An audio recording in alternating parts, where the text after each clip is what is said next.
It's time for the Sports Desk with Mike, Mark, and Kyle. Stay tuned as we discuss local and national sports from Southeast Missouri and beyond.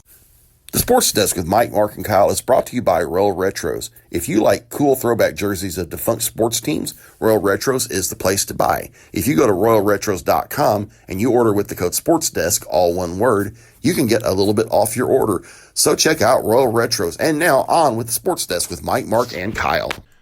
And welcome back to the Sports Desk with Mike, Mark, and Kyle. I'm Mike Bueller. I'm Mark Sanders. And this is Kyle Roberts. And wowzers, we have got a very full week. We're taping this on Tuesday morning, so on Monday, the Tennessee Titans fired head coach Brian Callahan. We're going to have a ton to say about that, but we are going to talk about that in a little bit. We are going to have Poplar Bluff High School Athletic Director Joe Brown on the show in a little bit. But before that, we are going to talk a lot of high school football. And we had a pretty full week last week. We had a lot of blowouts last week.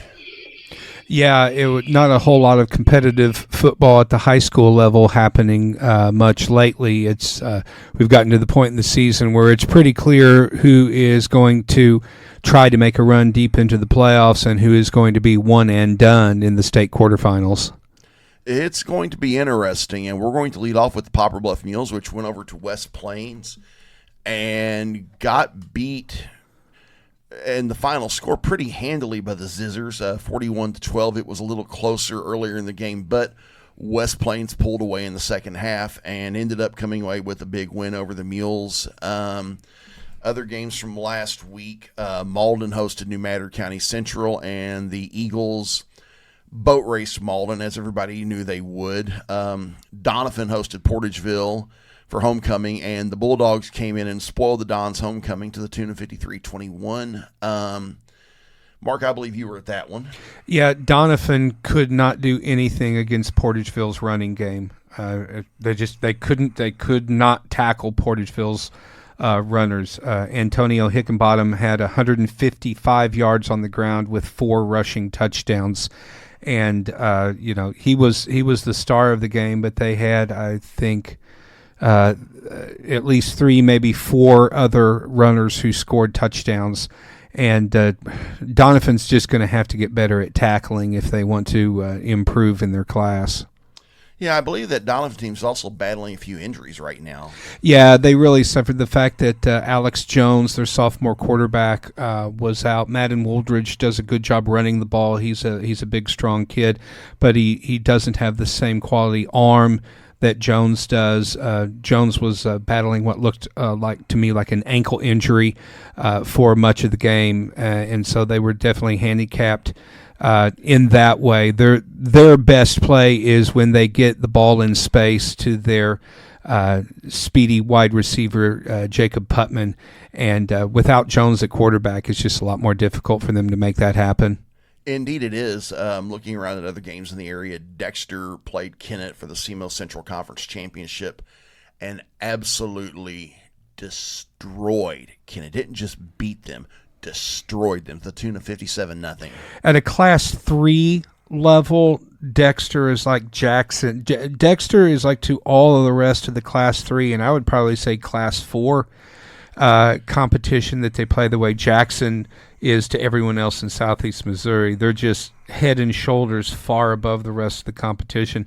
I don't see, I'm going to go ahead and call it right now, I see Dexter as a state Final Four team. I don't see them losing until the state semifinals at the very earliest, and that's just going to depend on the matchup. It will be Mark, interesting.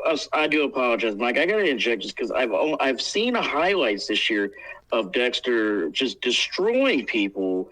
Who is their running back? I got to say, he is exceptional. I've seen some highlights from A Corp Sports, and shout out to them. But it's Devin Turnbow, whoever's isn't running it? the rock for Dexter is an absolute beast. I just got to applaud.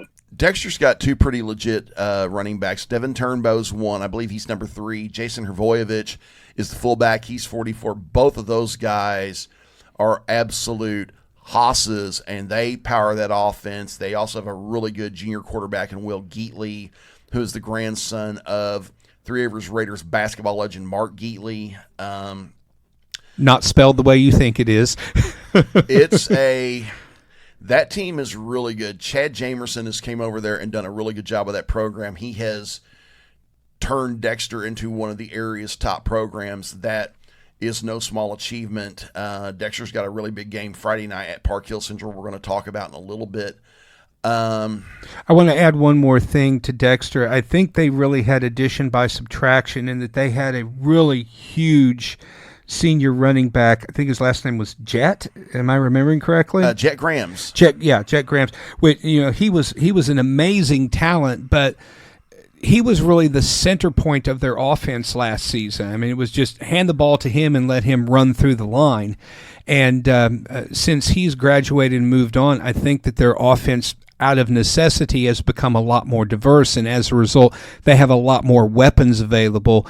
You saw last year, once they got into the state tournament, all those big teams that they were playing, all they had to do was to target on Grams and stop him, and then they didn't really have a whole lot of other answers. Now that their offense is more diversified, it's going to be a lot harder to stop them on the field.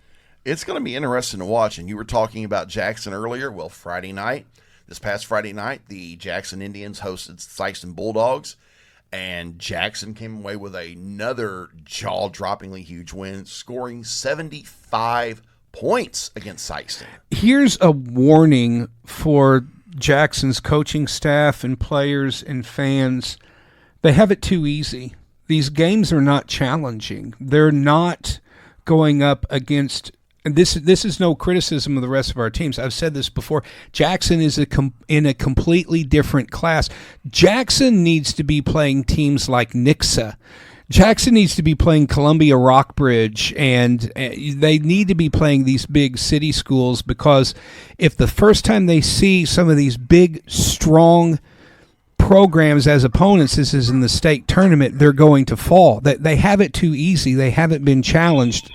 And my big worry, if I were a Jackson fan, would be complacency going into the postseason. One thing that's interesting with Jackson, they did play a couple of pretty solid teams early in the season. They played a really tough Edwardsville program week 3 that has given them fits over the years and pulled out a big victory up there. They also beat a powerful Cardinal Riddler team opening week, but since then they have not been challenged much. So, they could get very used to it. And here's the thing. If Jackson wins their district, and they're probably going to.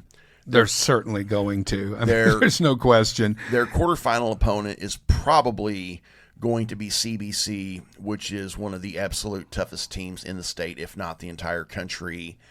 I think they're in the wrong conference. I think they're in the wrong conference.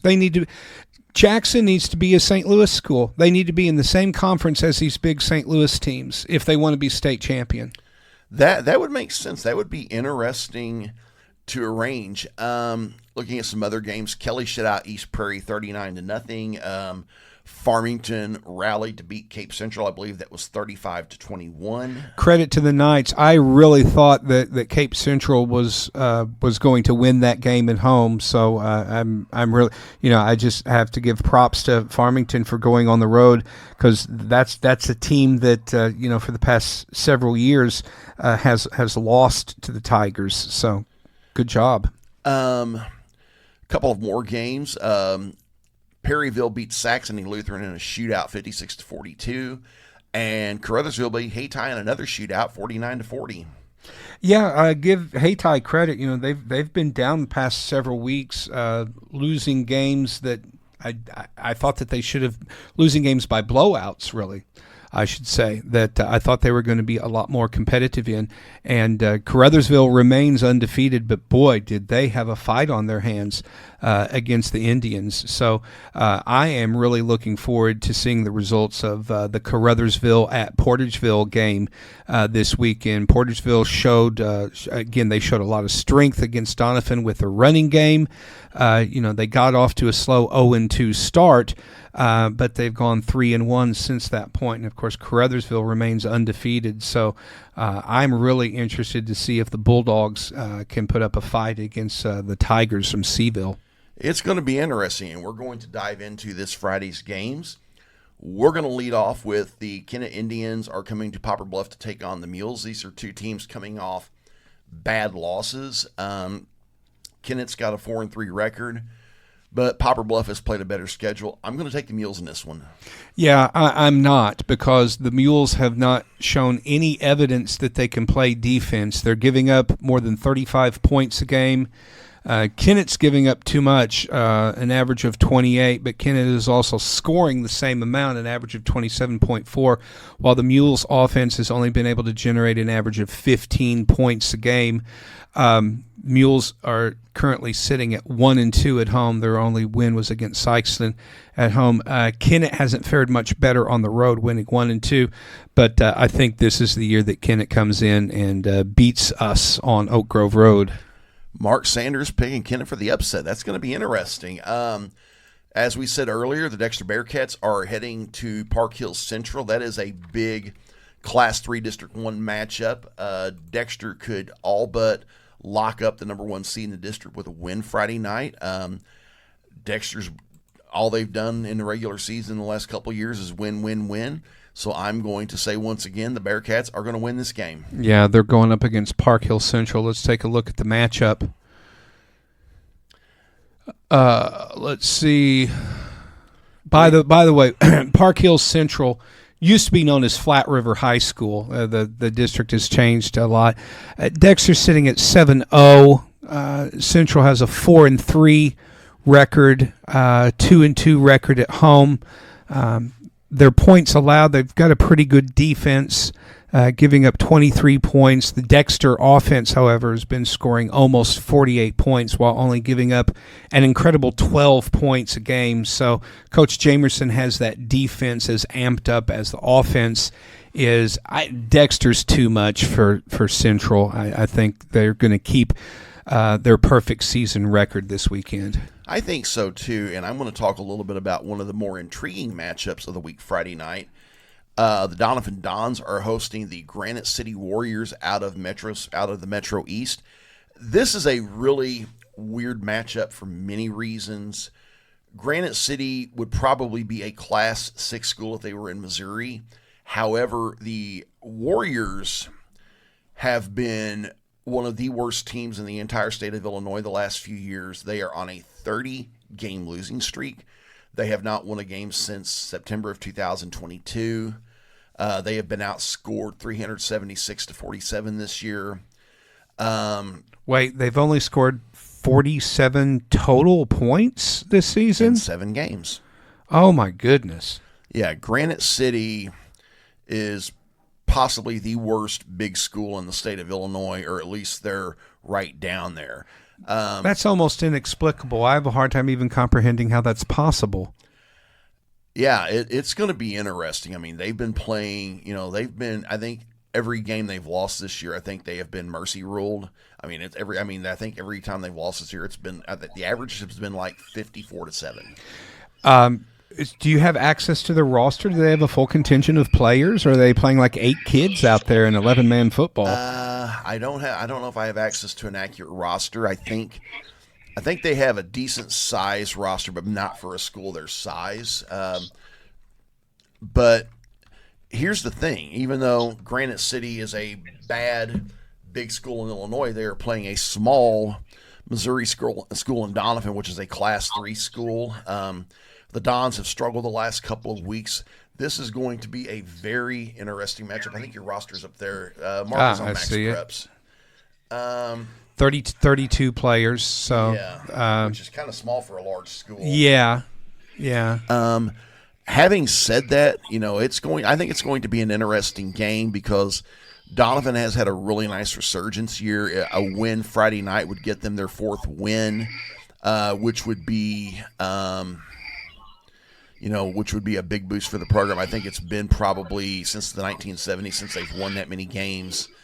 On the other hand, that Granite City team is very hungry. I am going to take the Dons in a close one, but this one could go either way. Yeah, just looking at they don't have a lot of seniors on their roster. It looks like only about maybe 4 or 5. I mean, here's the thing: if quarterback Alex Jones is healthy and they can increase their passing game, then I think they'll be fine. My real concern with Doniphan's offense is just their inability to run the ball, especially up the middle. Their offensive line is not moving anyone on that line, and their zone running is not fast enough to get around that edge.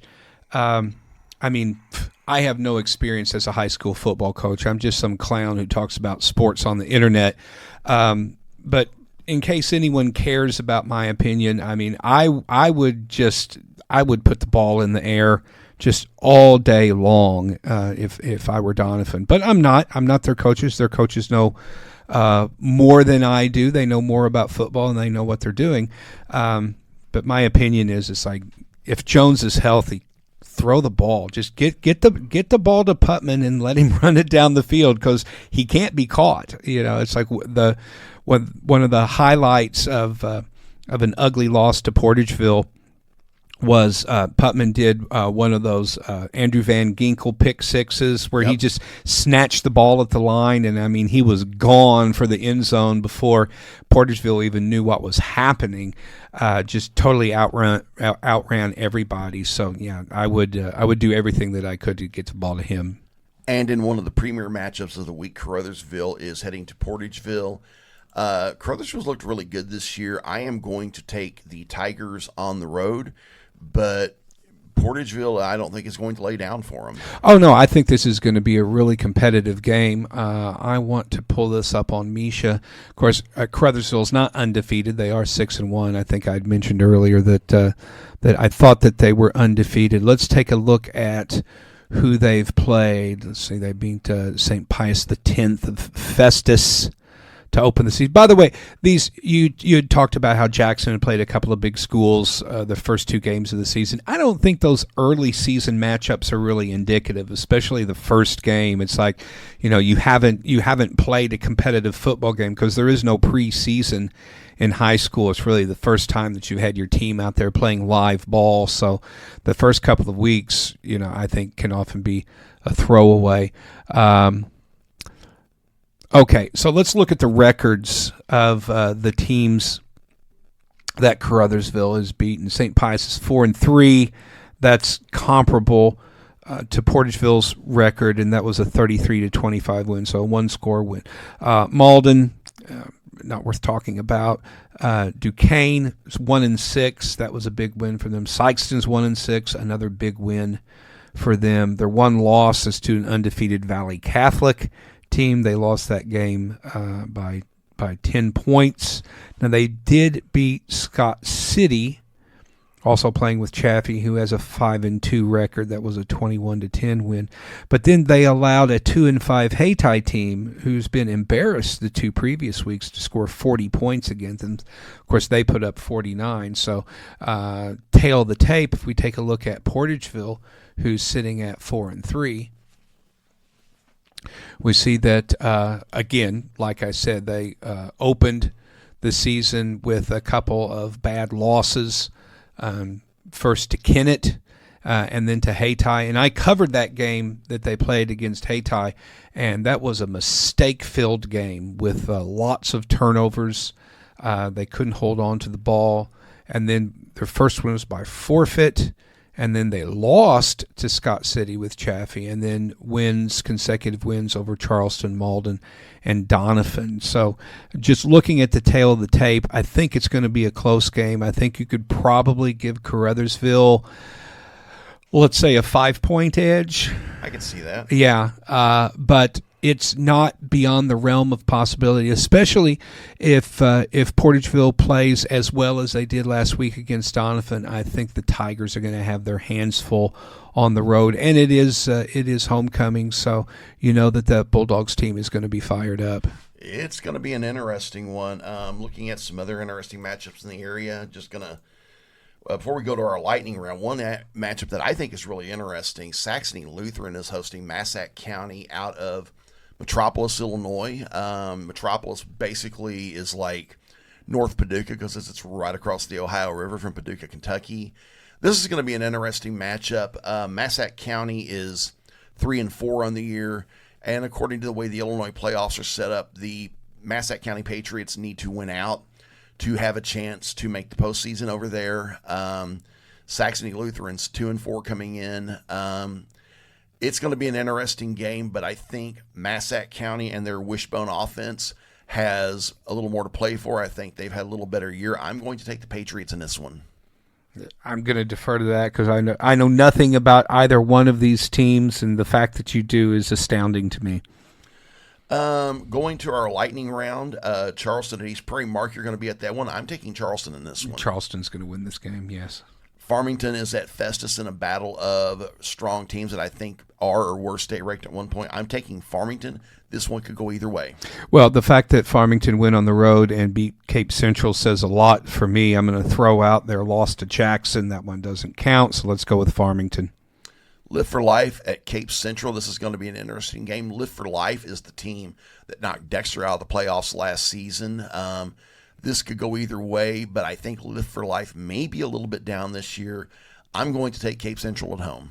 Now, Live for Life is it's one of those private schools in St. Louis that has the benefit of recruiting. So, and Cape is obviously having a down season. So I'm going to go with one of the strangest named schools in Missouri. Lift for Life. I mean, it sounds like a fitness center rather than a high school. It does.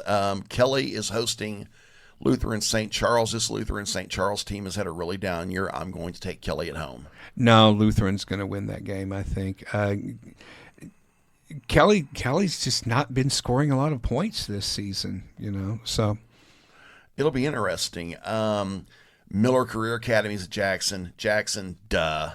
Yeah, I don't even want to talk about Jackson until the state playoffs. I mean, there's no point in it. Jackson's gonna win out until they have to play one of the big boys from St. Louis or Kansas City, and that's the way it is. Sykeston is at New Madrid County Central. Before the Bulldogs had a couple of kids get hurt against Jackson, I would have said the Bulldogs were a pretty clear favorite in this one. I'm still going to take Sykeston, but this one could go either way. No, I'm going opposite with you on that. Two more games. Alton Marquette Catholic is at Hayti. Alton Marquette Catholic beat Saxony Lutheran earlier. I'm going to take them to beat Hayti this week. And every time I pick Hayti, they go out and get beat by 40 points. So I guess I'll go with Alton.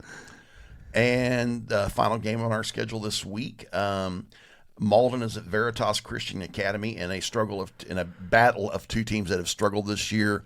Malden got their only win last year against Veritas at Malden. I am picking Veritas to return the favor and beat the Green Wave on Saturday. Yeah, I've seen no evidence that Malden is going to have the ability to be competitive in a game this season. I really want to see that team rebuild, either drop down to playing 8-man football or do like Donovan and take a year off just to play JV to rebuild that program. It's important for that school and for that community to have, at the very least, a competitive football team at some level. And the way it's going now, that's just not working. So I think it's time to rethink and restart that program. That's a good point. And one more thing, Kyle mentioned there is a big matchup in Southwest Missouri this week. Webb City versus Carthage in a matchup of two Southwest Missouri powers. Kyle, you got any thoughts on that? Kyle?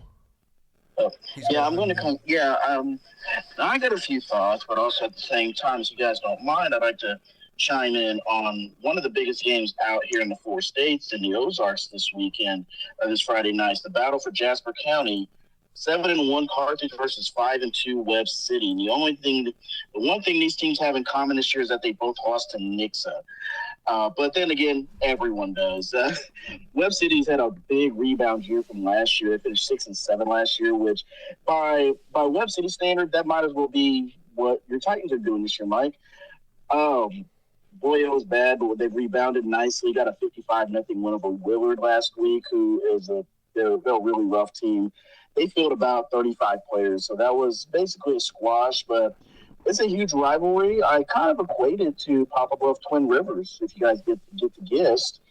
And it's going to be a huge game. Again, it's a Friday night at Carthage and it's got big postseason ramifications and the 24th meeting all time between the two schools. So it's going to be a huge game as we get down to the nitty gritty out here in Webb City next week. We'll finish their season at Joplin.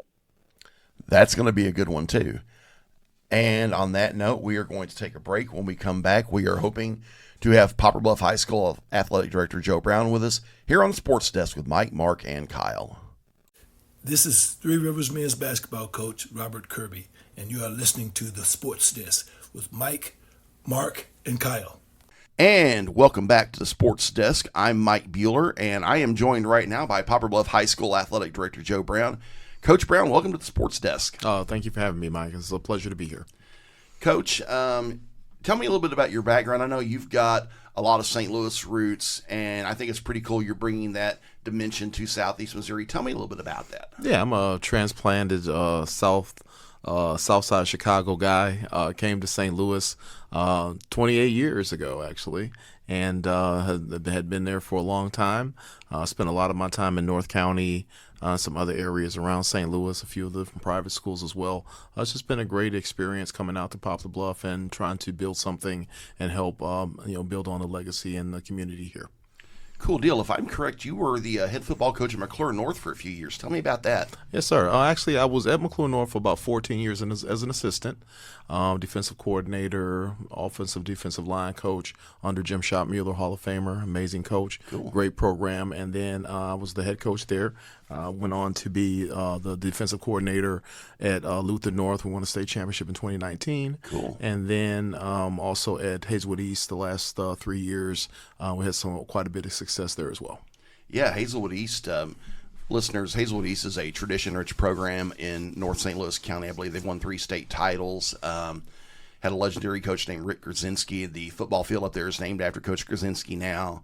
And they've had a pretty good amount of success under a friend of mine named Bobby Cole, and you worked with Coach Cole. Tell me about that. Yeah, most definitely. Bobby is an amazing person. We worked together at Luther North when we won the state title there. And Coach Cole is just always a class act.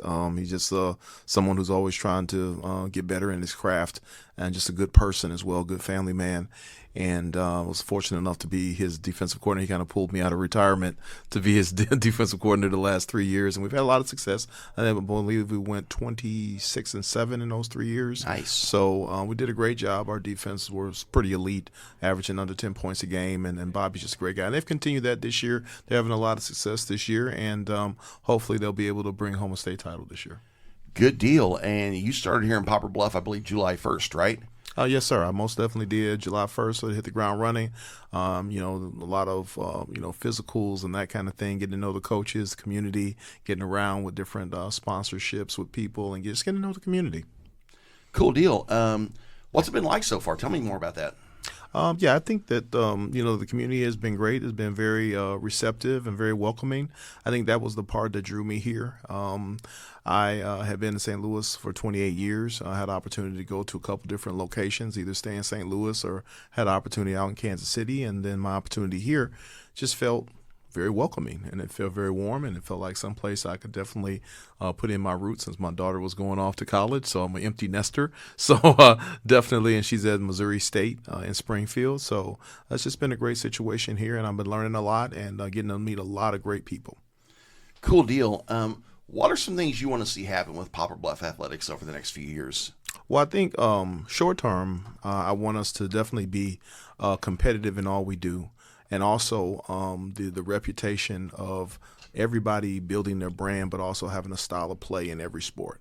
That they're competitive, they're smart, they play fast, they play smart, they play tough in every sport that we have. And I think that's really important for us to make sure our kids feel competitive, and also want to make sure that our kids are being the best students and the best citizens they can be and are a good reflection of their community. I want to see them go on to, use sports or activities as a backdrop to be able to go, a springboard to go and get their education if they choose to do so.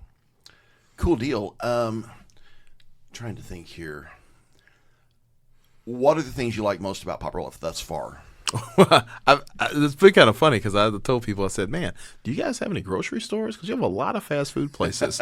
You guys have like more hibachis than you have grocery stores. Does anybody cook around here? So, I always joke about that. But yeah, I think there's so many businesses and there's so many places around that really want to support the youth and want to support Poplar Bluff athletics and the high school. And I think just so many people are involved in the community and so proud of where they're from. And I think that makes it very, very appealing to be here and be a part of this. I feel like Poplar Bluff is a school and an athletic program that has a lot of potential, and I feel like our best days could be ahead of us. Tell me about that. Yeah, I think that's one thing that people don't quite understand is that they think that these kids are a finished product. I know I've been around every level of athletics from, little bitty kids in second grade all the way up, to Olympic level, NFL, NBA, different caliber people. You have to develop. And I think we have so much talent and we have so much untapped talent. We just have to try to make sure that we support our kids, pour into them, give them the confidence to know that they can do it and the work ethic and instill that in them that's representative of their community of hardworking people as well. I want to just make sure that we pour that into them and that confidence. That's been the biggest difference for me with St. Louis to here is not the athletes. I think it's the mindset that a lot of the kids in St. Louis, they know they're good. And the kids here don't believe that they're good, even though that they are and they can be. And I think instilling that positivity in them and that confidence in them is really paramount in what we're trying to do here. And that's one thing I remember we visited about, a few weeks back is, developing people. Sometimes in high school, maybe they're, have their ups and downs, but when they get older, they develop a little more. Yeah, most definitely. I think people have to be resilient. I always say, iron sharpens iron.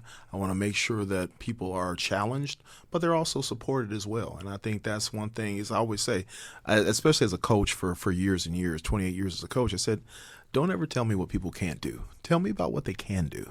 Let's focus on the positive traits that they have, and let's make everything we do around those positive things to help them put their best foot forward, because that's part of being a team. Everybody has a role, and let's really lean into your role and really, not just survive, but thrive in your role. Good deal. Anything else you'd like to add? No, I'm just very blessed to be here and have this opportunity. I think that there's so much potential. Like you said before, a lot of my friends in St. Louis say, wow, Poplar Bluff's got some really good athletes, especially, during track season and stuff. A lot of them were just very impressed. And I said, yeah, they do. And I said, they don't even know it because they have so much, and they look at only within themselves, but they don't see how others outside view them. And it's something that we really want to build up, and that pride, and let our kids know that they can stand toe-to-toe with anybody in the state and in the nation, and just really pour that into them and let them know that we can do it if we work together, and we try to help them on so many levels to be the representatives of our great community. Good deal. And that is Poplar Bluff High School Athletic Director Joe Brown here on the Sports Desk with Mike, Mark, and Kyle. This is Three Rivers College women's basketball coach Alex Wiggs, and you are listening to the Sports Desk with Mike, Mark, and Kyle. And we are back on the Sports Desk with Mike, Mark, and Kyle. I'm Mike Bueller, and we are going to talk about the National Football League, and we are going to lead off with some big news out of Nashville because earlier this week, the Tennessee Titans did what a lot of their fans were hoping they were going to do and fired head coach Brian Callahan. Yeah, I mean, there's no surprise there. The only surprise for me is that Mike McDaniel still has a job in Miami. I mean, these teams are not showing any sort of progress, and the fact that the Titans have, although the title is not interim, they promoted, what was the title, assistant offensive coach, or something like that. Yes, something like that.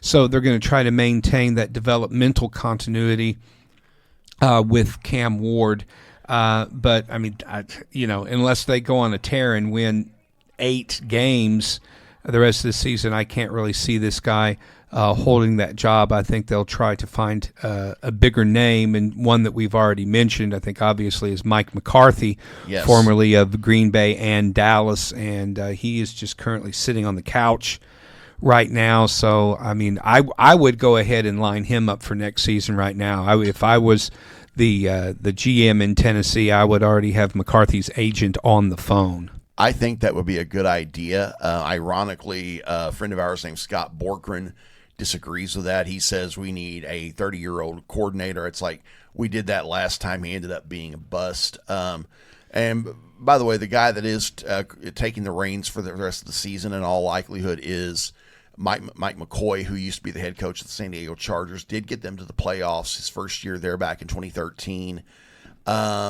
I think everything considered, I think McCoy is a good choice as the interim coach. It does keep some continuity with Cam Ward, which I think is needed since he's a rookie and, he's struggling to develop. I don't think Cam Ward is a bust. People forget Peyton Manning threw 28 interceptions his rookie season, Man, the rookie year for a quarterback is like making pancakes. All right, the first one is a throwaway.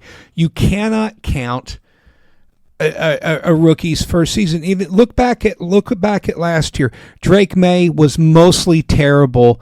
Now he's on track to have a Pro Bowl quality season.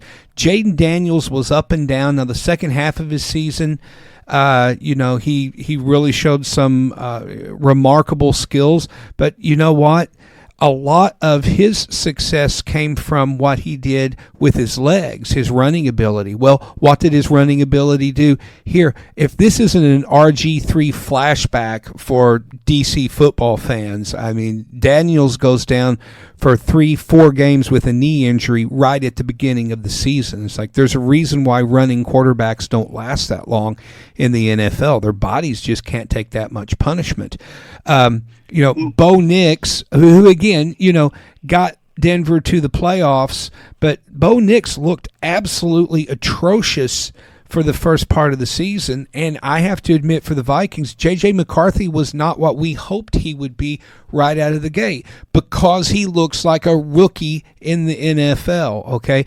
The rookie season is all about dealing with the speed of the game. And just like you said, Peyton Manning's rookie season, atrocious. Hall of Famer Troy Aikman, worst quarterback in the league his rookie season. He lost his first 11 starts.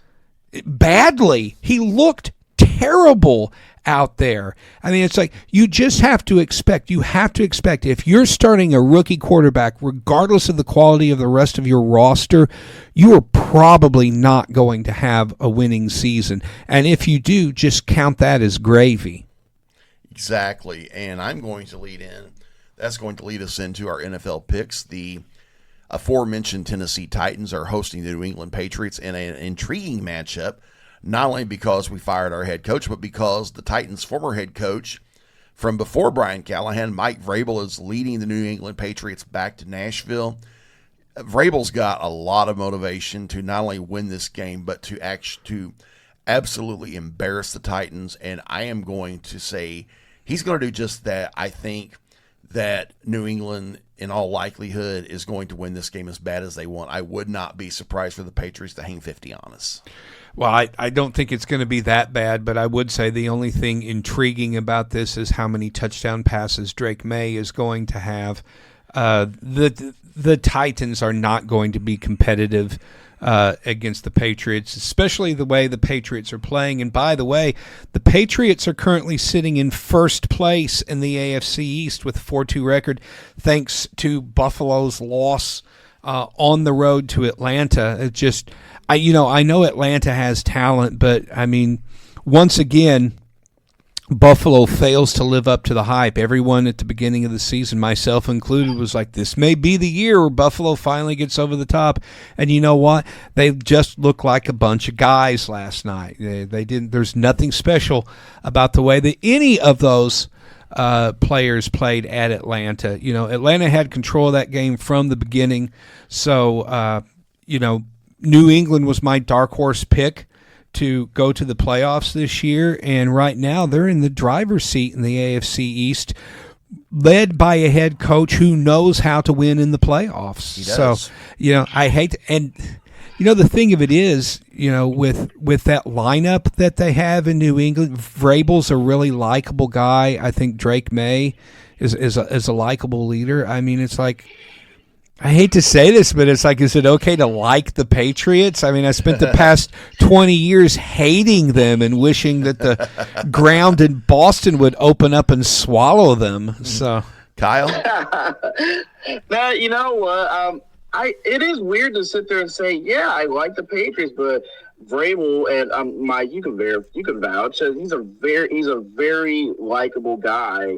And I was a fan of Drake May coming out, but he was a guy who needed time.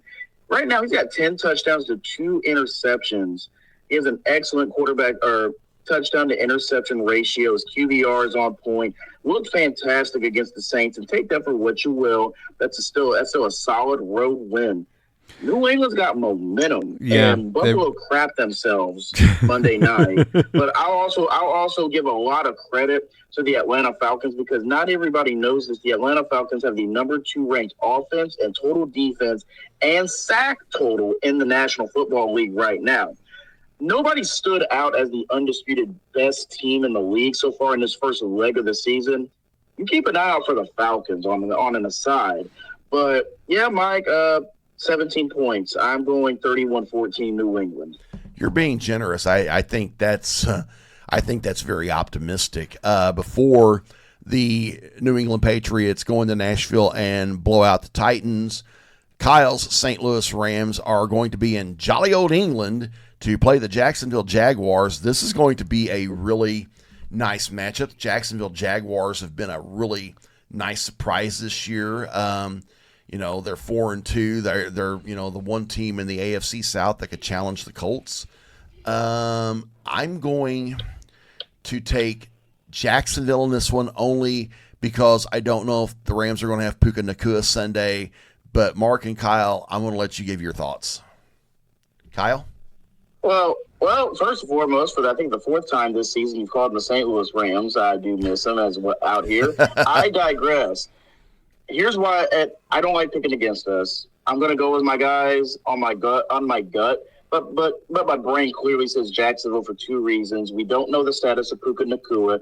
And has anyone ever noticed that the Jaguars never lose in the UK? Ever. For whatever reason, they're better in the UK than they are in Duval.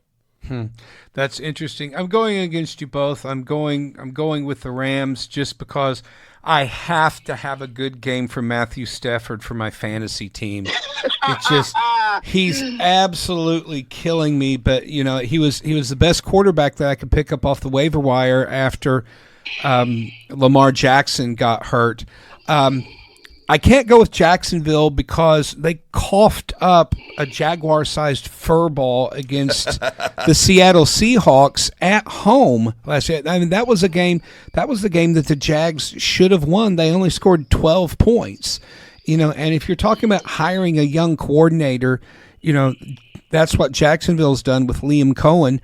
And I feel the same way about Atlanta. They're up and down. One week they look like world beaters, and then the next week they're completely inept. They can't move the ball and they can't stop anybody. So there's a lot of really bipolar teams like that, and so I don't trust the Jaguars enough to pick them, especially against a team as well led and well coached as the LA Rams. So yeah, I'm going with the Rams to win this one on Sunday morning. And you are right; these games in the UK are weird. Okay, it's just they don't look like regular football games. It is very different. And speaking of, no offense, Mark, bipolar teams, your Minnesota Vikings are hosting the Philadelphia Eagles at noon on Sunday. This is going to be an interesting one. I'm going to take the Vikings at home, but you never know. This could also be the Eagles' bounce-back game. Mark, your thoughts? I have no idea. I have absolutely no idea. I'm going to pick the Vikings just because right now the Eagles appear to be in serious disarray, especially with their offensive game. Their defense, which should be the strength of their team, just got completely run over by a couple of rookies, Jackson Dart and Cam Scatterbo from the New York Giants. I mean, they got physically dominated in that game, and that's not supposed to happen to the Eagles. Now, if the Vikings can get all of their players off of the injured list, I think that's going to make a huge difference. We still don't know. We're probably not going to have Van Ginkel, which is bad. We might have Blake Cashman back, which is good. Probably won't have Brian O'Neill back at right tackle, which is bad. But we should have Christian Darrisaw and Donovan Jackson back up on the left side, which is great. And hopefully they will be protecting the blind side of J.J. McCarthy. If Carson Wentz has to play, it's not the worst thing in the world, but the Carson Wentz that you've gotten is the Carson Wentz that you're going to get. All right? He's gonna complete 65% of his passes for about 175 to 200 yards. He's maybe going to have one touchdown. Can the Vikings' run game generate movement against the Eagles' defense? I mean, the way they lost to New York shows that they could and they should. The Vikings are coming off a bye week. The Eagles have had a mini bye since they played on Thursday last week. There are so many unknowns in this. You know, I think it goes either team could blow out the other team by a couple of scores in a real mismatch, or it could be a game that goes right down to the wire. I mean, really until game time, until we see the game time rosters, until we see how, like, the first quarter unfolds. Because, you know, if McCarthy starts, everyone's going to be holding their breath. It's like, well, what if he looks like crap the way he did against Atlanta? It's like, well, what if he comes out and plays the way he did in the fourth quarter against Chicago? I mean, I've never seen a game in recent memory with so many unknown factors plugging into it. So, you know, just because I bleed purple, I guess I will go with them. I will say this, all things being equal, this was a game that I picked the Vikings to win at the beginning of the season because they have traditionally in the regular season, even when Philly's been great and everything's been clicking, they've played Philadelphia very competitively. I believe the last few times they've played in the regular season, those were one-score victories by the Eagles. So hopefully that bodes well too. Kyle, you give us a chance, or are you going to pick the Eagles to bounce back? Believe it or not, I'm picking you at home. And I noticed something that stood out to me. Obviously, we know that Saquon makes the Eagles offense hum, but they're not exactly humming. He's only got 325 yards rushing so far this season. Jordan Mason has 323 yards rushing this year. Think about that. Jordan Mason and Saquon are only 2 yards apart in production. Yeah. Phil Mackey, who hosts the Purple Daily podcast out of Minnesota, pointed this out at the beginning of the season, that Saquon had so many touches and so many yards last season that at his age, Mackey predicted that Barkley was going to have a down season just because of how many miles he put on his odometer last season. And so far, that is proving to be fairly prescient. The couple of other games that we're going to focus on, the Kansas City Chiefs, who once again had a season-saving victory, a must-win, convincing game against the visiting Detroit Tigers on Detroit Tigers, listen to me. The Detroit Lions on Sunday Night Football host their divisional nemesis, the Las Vegas Raiders, who are just absolute donkey butt this year. Their only bright spot is Ashton Genty, and the Chiefs faced a lot tougher in trying to stop the two-headed monster of Jahmyr Gibbs and David Montgomery, and they did that pretty successfully. So I don't think it's going to be a blowout win because the Raiders always play the Chiefs tough, but I do pick Kansas City to win this game on Sunday. I do too, because the Las Vegas Raiders are not playing the Tennessee Titans like they did last week. They are playing a team that has been to the Super Bowl for the last 5 years or something like that, and they are going to lose to the Chiefs. I'm taking Kansas City at home. Yeah, I'm taking KC at home as well, especially now that they've got some momentum. Again, the Chiefs don't blow people out, but that losing to them is death by 1,000 paper cuts. It's annoying, but the fact is that Geno Smith in 2025 is the Raiders quarterback, and he has been absolutely putrid at his worst this year. Ashton Jeanty's facing 8-9 man fronts all game, and I mean, it's a pretty simple formula. You stop him, the Raiders aren't going anywhere. Chiefs win big. Yeah, and you're really starting to see the Chiefs, especially on offense, look like the Chiefs of old. Kelsey's reduced the number of drops. He had a really remarkable. He almost dropped it, and then he caught it between his legs and picked it up and ran it for a first down. So that's getting better. Although one of my thoughts in that game is he was running the ball toward the end zone and got upended and landed on his head, and I'm thinking, oh my gosh, Taylor's probably having a heart attack up in the family suite, seeing her fiance land on top of his bean like that. But he was okay. He is a tough guy. Our last featured game before we sign off for this week's show is the Tampa Bay Buccaneers, led by my leading candidate for MVP in the league, Baker Mayfield, going into Detroit, into the Lions' Den to play a team that they showed their anger in their loss at Kansas City, and they are going to be without the services of their safety, who has been suspended for a game for his unprovoked punch against Juju Smith-Schuster. But I think Detroit is really going to be fired up for this game. Now, yes, they have a lot of injuries in their secondary, but Tampa Bay is also playing their 4th, 5th, and 6th wide receivers. So I'm going to give the edge to Detroit in this game, in what is probably going to be a very close and very entertaining contest in the early matchup with Monday Night Football this week. I'm going to agree with you and say the Lions are going to win at home. I got Detroit winning again. Baker's my MVP, and right now I don't even think it's too close, quite frankly. And he's making things work with, I believe, Tez Johnson, who's a rookie, has stepped in and made a sensational catch Sunday. And he's making it work with everybody out there. Obviously, Emeka Egbuka's Offensive Rookie of the Year. He's just been an absolute freak. But Detroit's at home. This is a get-back game for them. But them and Tampa, that's an old NFC Central rivalry. These teams are not unfamiliar to one another, and they met in the playoffs a couple of years ago.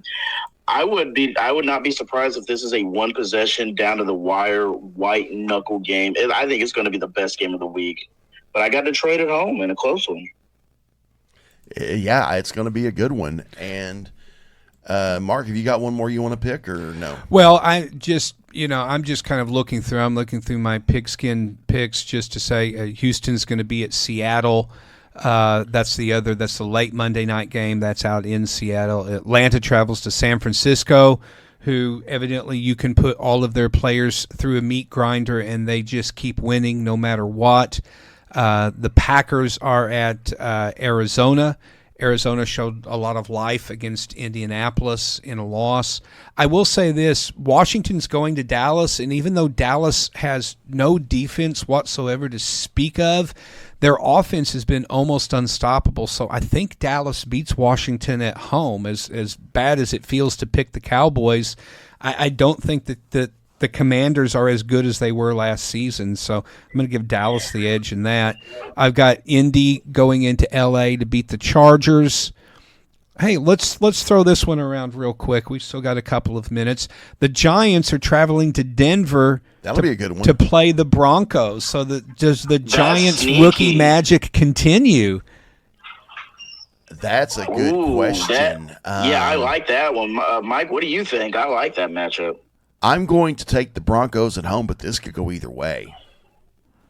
I'm picking the Giants. That game's going to be nasty and physical. I love that idea. Yeah. I mean, I've been banging the drum for months and months and months for Cam Scadaboo, and so, I'm going to do just like the Giants, and I'm going to ride the kid through the line as far as he goes. I'm going to take the Giants in an upset here up at Mile High.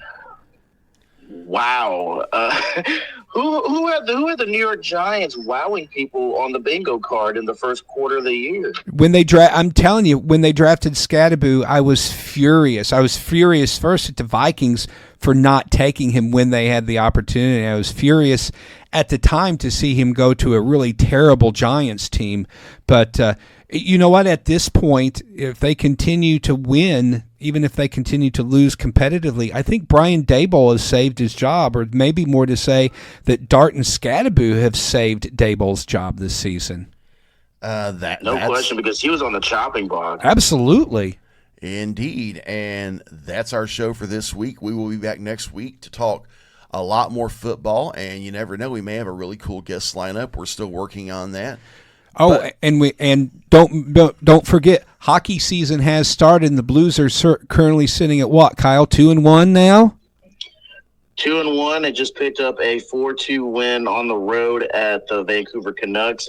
They'll be returning, I believe, this Thursday night for the first of 4 straight at Enterprise Center. Yeah, so it's time to start talking about some hockey. We're going to have to carve out some time next week for that too, Mike. There you go, and come back for that one next week. And I'm Mike Bueller. I'm Mark Sanders. And I'm Kyle Roberts. And you have been listening to the Sports Desk with Mike, Mark, and Kyle.